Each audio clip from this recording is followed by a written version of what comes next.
quais são as mensagens que nos traz o Natal? A primeira mensagem que o Natal nos traz é a mensagem da soberania de Deus. Se não preste atenção, lá em Roma, o imperador promove então uma ação em todo o território onde Roma dominava, para que se fizesse um recenseamento. E aí José se vê obrigado a sair de Nazaré e ir para Belém para recensear-se. Ou seja, se não houvesse esse recenseamento obrigado pelo imperador, Jesus teria nascido em Nazaré. Mas a profecia precisava se cumprir. Jesus não podia nascer em Nazaré, porque a profecia era clara. Jesus nasceria na cidade de Davi, em Belém. Aí você percebe então a soberania divina. O Senhor move quem quiser e o que quiser para cumprir o seu propósito. Deus estava movendo o imperador romano para fazer o recenseamento a fim de que Jesus nascesse não em Nazaré, mas sim em Belém, para cumprir as Escrituras. Nada e ninguém pode impedir o cumprimento do propósito de Deus. José e Maria não tinham consciência de tudo o que estava acontecendo nos seus detalhes, mas Deus estava no controle, conduzindo todas as coisas. Talvez você nem saiba o que está acontecendo, mas Deus está se movendo para que se cumpra o propósito dele na sua vida, na sua casa e na nossa igreja. A segunda mensagem que o Natal nos traz é a mensagem da fidelidade de Deus. Natal nos fala do cumprimento das profecias. E a primeira profecia está em Gênesis capítulo 3, verso 15. Da semente da mulher nascerá um que esmagará a cabeça da serpente. 700 anos antes, Isaías já dizia: por isso o Senhor mesmo lhes dará um sinal. A virgem ficará grávida e dará à luz um filho e o chamará Emanuel, Deus conosco. Isaías também diz: porque um menino nos nasceu, um filho nos foi dado, e o governo está sobre os seus ombros, e ele será chamado Maravilhoso, Conselheiro, Deus Forte, Pai da eternidade e Príncipe da paz. Então o Natal nos fala da fidelidade de Deus. A terceira mensagem que o Natal nos traz é de simplicidade e humildade do nosso Senhor. Simplicidade e humildade. Se não, veja, a cidade de Nazaré estava entre as menores da sua época. Não tinha mais do que 300 a 600 habitantes. 1 quilômetro de extensão, não mais de 50 casas. Escute, Nazaré era tão inexpressiva naquela época, que quando Filipe disse para Natanael que havia encontrado Jesus de Nazaré, qual foi a resposta de Natanael? Pode sair alguma coisa boa de Nazaré? O lugar em que você nasce não determina quem você será em Deus. O lugar em que você nasce, não vai determinar o que Deus vai fazer através de você e em você. Agora preste atenção, um príncipe que não tinha um lugar preparado e confortável para nascer. Ele nasce em uma gruta, eu estive lá. Ele nasce em uma gruta, e ele foi posto em uma manjedoura. Não estavam presentes médicos, enfermeiros, os avós. O seu nascimento foi simples. A sua vida seria simples. E o seu convite no futuro seria: aprendam de mim, porque sou manso e humilde de coração. Ele nasce de forma simples, e antes de ir para a cruz, ele lava os pés dos discípulos, assumindo a posição do menor escravo da casa. E quando ele termina, ele diz: vocês entenderam o que eu fiz? Então façam uns com os outros. A marca preponderante do Evangelho é a simplicidade. Não é por acaso que ele começa o Sermão da Montanha dizendo: felizes são os simples, felizes são os humildes, porque deles é o reino dos céus. A quarta mensagem do Natal é a mensagem da alegria. Disse o anjo aos pastores: eis que vos trago novas de grande alegria, pois na cidade de Davi nasceu Jesus, o Cristo, o Salvador, o Senhor. Alegria que vem de cima e se manifesta aqui embaixo. E é interessante que o próprio Cristo disse: tenho-vos dito estas palavras para que a minha alegria permaneça em vós e a vossa felicidade seja completa. Paulo, quando estava preso e escreveu sua carta aos Filipenses, ele fala desta alegria não circunstancial. E para Paulo a alegria não era um sentimento. Ele dizia: alegrai-vos sempre, alegrai-vos. Outra vez vos digo, alegrai-vos sempre no Senhor. Para Paulo, a alegria não era um sentimento, a alegria era uma pessoa. A quinta mensagem do Natal é a mensagem do sobrenatural. Presta atenção. Deus se tornando homem, isso não é natural. Uma virgem se tornando mãe, isso não é natural. A mensagem do Natal é a mensagem do sobrenatural. A mensagem do Natal também é a mensagem de santidade. A santidade de José. Mateus 1,19 diz: então, José, seu esposo, sendo um homem justo, e não querendo expô-la à desonra pública, planejou deixá-la sem que ninguém soubesse.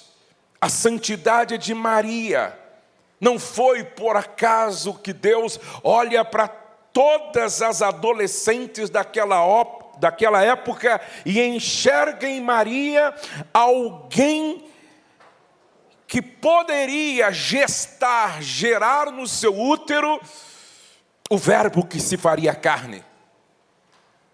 A santidade de Maria, a santidade daquele que seria gerado, Jesus, o nosso Senhor. Mas a mensagem do Natal também é a mensagem da prudência e da sabedoria. Ao saber que Maria estava grávida, José poderia ter invocado a pena de morte para ela. Ei, pensa comigo. Você está noivo, tudo certo para casar daqui a um mês. E a sua noiva chega para você e diz: estou grávida, por obra e graça do Espírito Santo. Você acreditaria? Isso foi tão complexo na cabeça de José, que ele pensou em deixá-la da forma mais prudente e discreta possível, para não expô-la. Mas Deus se antecipa e fala com José em sonho: José, não temas em receber Maria como sua esposa, porque o que está sendo gerado nela é por obra e graça do Espírito Santo. Agora presta atenção. José mora com Maria numa cidade pequena. Em uma cidade pequena, logo as notícias se espalham. Vocês imaginam uma pré-adolescente com a barriga crescendo. E isso começa antes que José tivesse se casado com ela. E aí José precisa lidar isso com muita prudência. José precisa lidar com isso com muita sabedoria.